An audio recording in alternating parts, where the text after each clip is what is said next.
नरेन्द्र खतिवडा जहाँसम्म शिक्षा किन मानव अधिकार हो भन्ने तपाईको जो प्रश्न छ, शिक्षा यस अर्थमा मानव अधिकार हो कि नेपाल भन्ने जुन राज्य छ, राज्यले अन्तर्राष्ट्रिय रूपमा गएर नेपालमा रहेका प्रत्येक मानिसहरूलाई चाहिँ उनीहरूको शिक्षामा पहुँच पुर्याउने, उनीहरूको अधिकार सुनिश्चित गर्ने गराउने विषयमा अन्तर्राष्ट्रिय रूपमा प्रतिबद्धता व्यक्त गरेको, नेपालको संविधानमा पनि शिक्षालाई मौलिक अधिकारको रूपमा उल्लेख गरिएको र शिक्षा चाहिँ कुनै बजारको उपभोग्य विषयवस्तु बन्न नसक्ने र नेपाल चाहिँ एउटा लोक कल्याणकारी राज्य निर्माण गर्ने भन्ने विषयमा संविधानमै उल्लेख गरिएको हुनाले शिक्षालाई चाहिँ मानव अधिकारको रूपमा हामीले बुझ्नुपर्ने हुन्छ। मानव अधिकारको रूपमा बुझ्दै गर्दाखेरि यसलाई राज्यले सम्मान गर्ने, संरक्षण गर्ने, सम्वर्धन गर्ने, परिपूर्ति गर्ने क्रियाकलाप गर्नुपर्ने हुन्छ। यदि शिक्षालाई मानव अधिकार नमान्ने हो भने यसले यो चाहिँ एउटा बजारमा बिक्री वितरण हुने खाद्य सामग्री जस्तो हुन्छ र समाजमा यसलाई क्रय विक्रयको विषयवस्तु बनाउँदै गर्दाखेरि जुन राज्यको लक्ष्य छ कि समानता निर्माण गर्ने भन्ने, त्यो समानता निर्माण हुन सक्दैन। किनभने मान्छेले शिक्षामा लगानी गर्न सुरु गर्छन्, शिक्षाले धनी र गरिब बिचको जुन असमानता छ जुन थप बढाउँछ,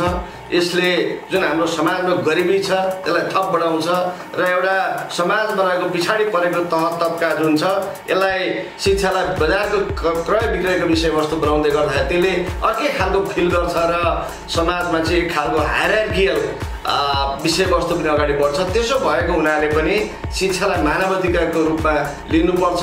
यो अहिलेको मात्र मान्यता होइन, संसारभरिको जुन मान्छेले सिर्जना गरेको ज्ञान छ त्यो ज्ञानले चाहिँ खास गरी राज्य यदि लोक कल्याणकारी छ भने त्यसले शिक्षा, स्वास्थ्य, सामाजिक सुरक्षा, सार्वजनिक यातायातको लगायतका कुराहरूलाई चाहिँ राज्यले जिम्मा लिनुपर्छ भन्ने एक खालको जुन अन्तर्राष्ट्रिय मान्यता पनि छ। त्यो मान्यतामा नेपाल एउटा एडभोकेसी लबी गरिरहेको देश पनि भएको, प्रतिबद्धता पनि व्यक्त गरेको, संविधानमा पनि उल्लेख गरेको र अहिलेसम्म तपाईँ हामीलाई भन्दै पनि गरेको हुनाले पनि शिक्षालाई मानव अधिकारको रूपमा हामीले लिनुपर्ने हुन्छ, राज्यले यसलाई स्वीकार गर्नुपर्ने हुन्छ। मानव अधिकारको रूपमा स्वीकार गर्दै गर्दाखेरि राज्यले समग्र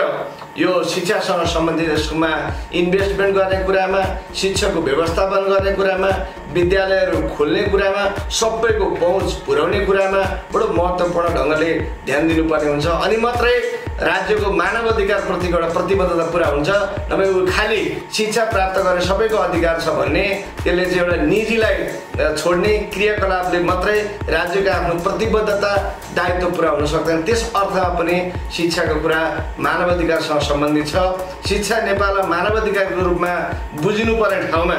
अहिले पनि शिक्षालाई एउटा क्रय विक्रयको विषयवस्तुमा अलि बढी बुझिएको छ र त्यसको कारणले गर्दाखेरि सार्वजनिक शिक्षा जो सुदृढीकरण हुनुपर्ने हो त्यो सार्वजनिक शिक्षा सुदृढीकरण हुनुको सट्टामा तमाम हामीसँग शिक्षासँग सम्बन्धित चुनौतीहरू देखा परिरहेका छन्।